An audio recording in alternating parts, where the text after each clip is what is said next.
Ladies and gentlemen, welcome to another video. In this video, we're going to be talking about how to fix your Roblox kids account not working. So let's get straight into the video.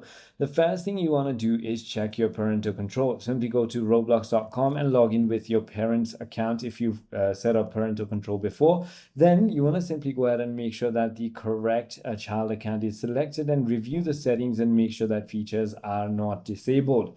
If you have to verify your age in your account and haven't done it yet, simply go ahead and verify it. Some features require age verification. All you need to do is just go to settings and then account info and then check if verification is required. Also, you need to ask a parent to complete the identification, by the way. So if that is not the case, it could also be your privacy and safety in parental controls, as I already mentioned. Also, make sure that who can chat with me, I'm not too restrictive. It does cause problem.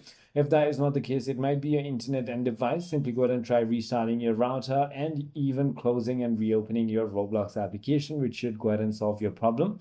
If that is not the case, simply go ahead and check the server status for Roblox and also recheck parental approval. I hope this video clarifies everything for you. If you have further more queries, feel free to comment down below and I'll see you on the next one.